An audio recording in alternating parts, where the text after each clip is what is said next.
Saya makanya kalau ditanya mau nggak ikut kabinet, saya nggak jawab. Karena belum ada. Iya. Sekarang coba bayangin, saya jawab, saya mau atau saya nggak mau. Lah, yang menang akan bilang, emang tawarin? Malu ya. Oh iya sih. Siapa yang nawarin? Bener lagi. Sebenarnya teman-teman ya, Prabowo itu sebenarnya sangat membutuhkan Anies ya. Karena kita lihat akhir-akhir ini bagaimana para pejabat tinggi itu malah tersandung kasus korupsi. Nah, seandainya Prabowo ya menggandeng Anies teman-teman sebagai salah satu timnya ya untuk mengurusi setiap badan ya seperti MBG misalnya ya. Itu sangat relevan teman-teman. Sebab rekam jejak Anies di Jakarta itu sangat bersih teman-teman. Ya, beliau tidak pernah tersandung kasus apapun ya kan. Ini sangat menarik. Yuk kita simak video berikut. Apa yang nawarin? Gar betul. Mantap, banyak yang bilang Abah ini cerdas ya. Tapi saya bingung, Abah dipanggil Abah tuh gara-gara apa sih? Abah. Gara-gara apa ya? Apa ya? Memang anak-anak saya panggilnya Abah. Abah ya. Saya baru tahu kemarin dipanggil Abah. Jadi kok dipanggil Abah. Terus anak-anak tuh pada manggilnya Abah.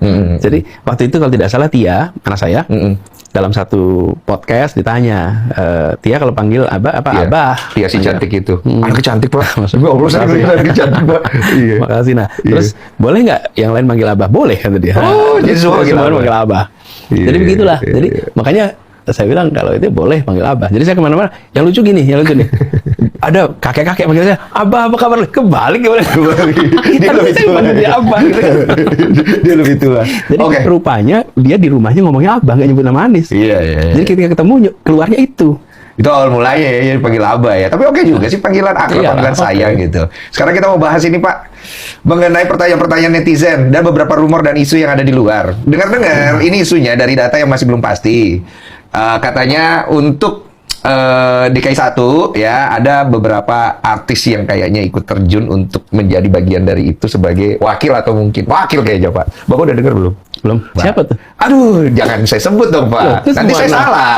Karena ini kan baru isu ya. Seperti tadi dibilang Bapak sama Ahok kan baru isu. Karena Ya. mungkin orang berasumsi ketika Bapak sama Ahok itu kan wow banget gitu. Karena Bapak dengan kinerja Bapak, Ahok dengan kinerjanya kan mungkin kalau dijadikan satu pasang gitu kan cakep gitu ya. Tadinya kan berseberangan Seru ya? gitu.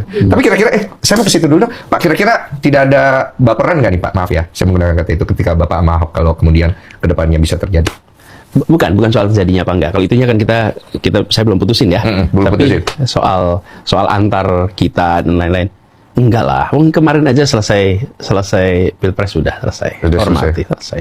Oke. Jadi tidak ada yang namanya apa ya baper dan lain udah lewat lah.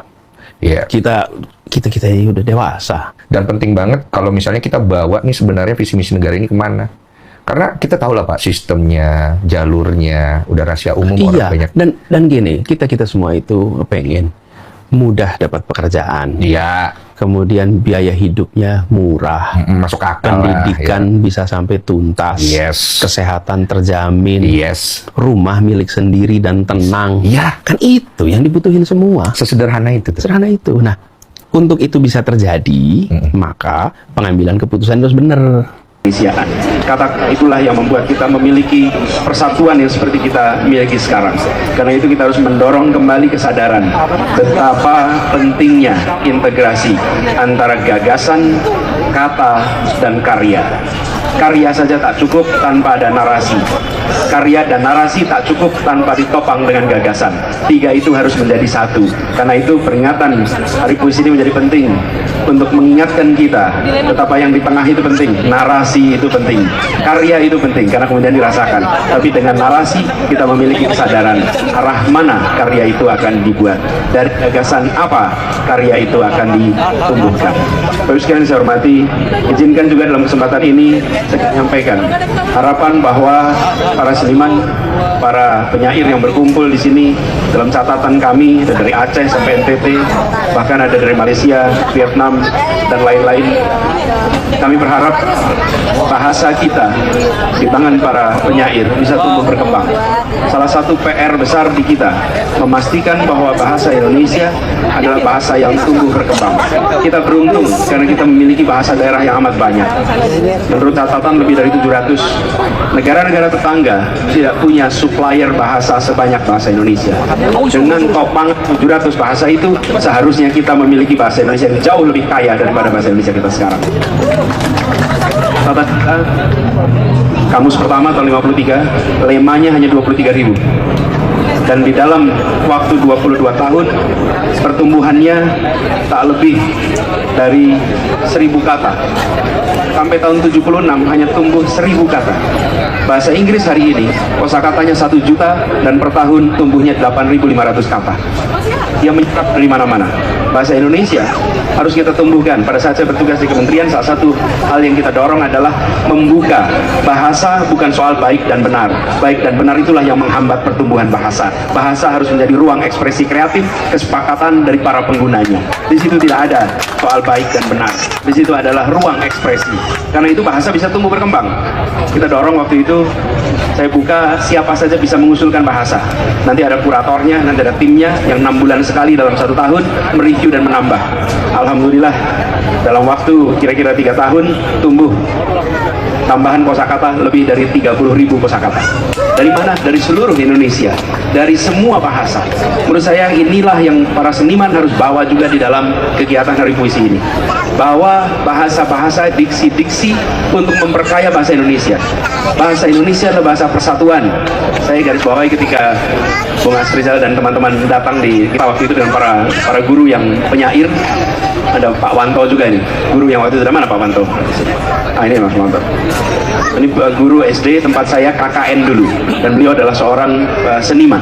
Alhamdulillah bersama-sama selalu dalam kegiatan di sini.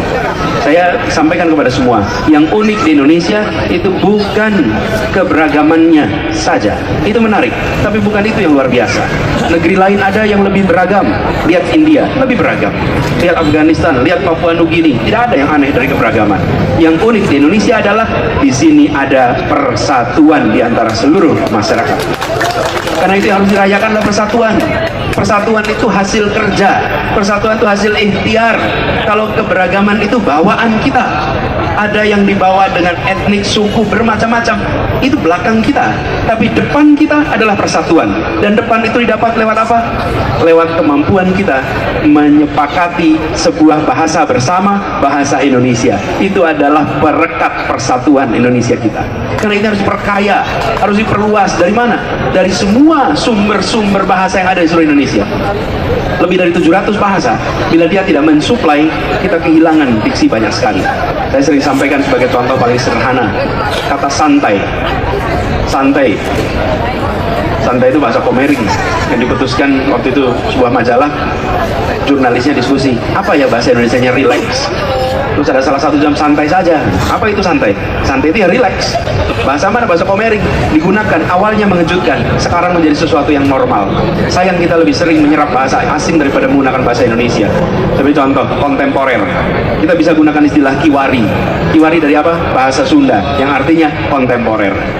Tsunami kita serap dari bahasa Jepang, padahal ada di Aceh, namanya smong. Itu artinya sama. Teman-teman semua, di Hari Puisi ini dengan penyair datang dari seluruh Indonesia, mari kita dorong lebih jauh, memperkaya bahasa kita demi persatuan yang tadi sudah disampaikan tadi. Yang terakhir terkait dengan dukungan. Insya Allah bukan saja kegiatan Hari Puisi, kita akan menyelenggarakan di kampung-kampung di Jakarta tahun 2019 kegiatan untuk anak-anak puisi dan teater di seluruh Jakarta. Mengapa teater dan mengapa puisi? Saya sampai buat catatan kemarin bahwa terutama untuk anak-anak, kita ingin memunculkan generasi masa depan yang kreatif. Pemilik masa depan bukan orang-orang yang mengimitasi yang diajarkan gurunya dalam hafalan-hafalan. Pemilik masa depan adalah mereka-mereka yang bisa memunculkan ide-ide baru yang inovatif, yang kreatif.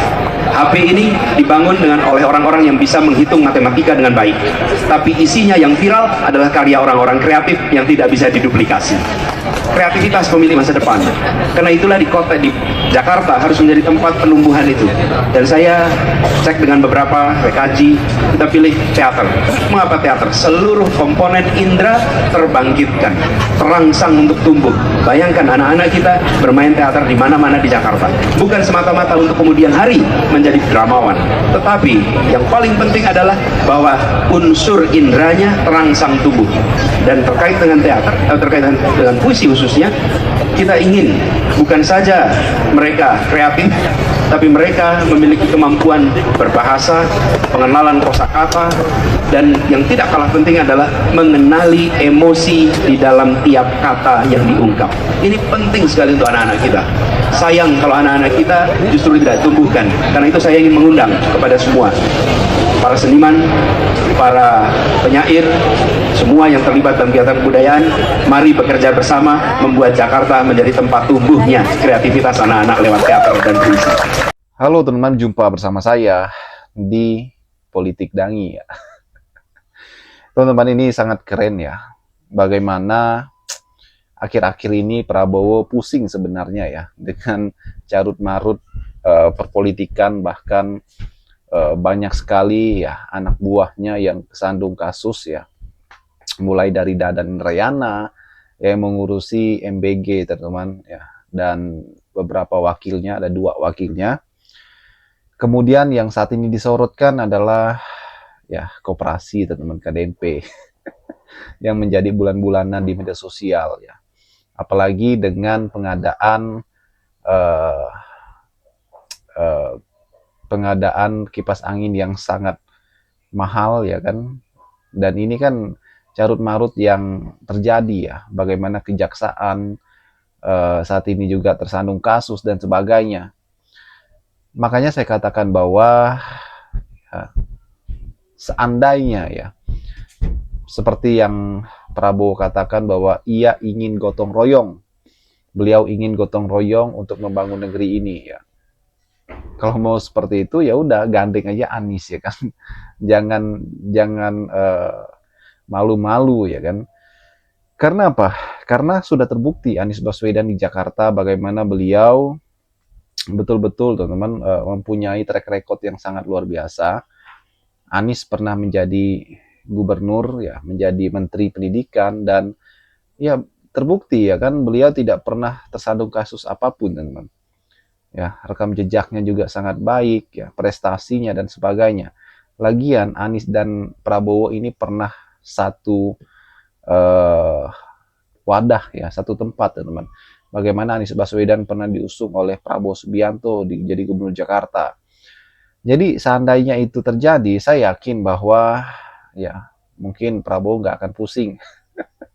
Sebab Anies itu sangat cerdas, sangat pintar bekerja teman-teman ya.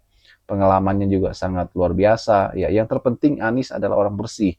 Anies adalah tidak pernah mempunyai rekam jejak sebagai koruptor, ya, penyelewengan dan sebagainya. Dan saya yakin bahwa Anies Baswedan mampu, teman-teman. Bagaimana menurut kalian?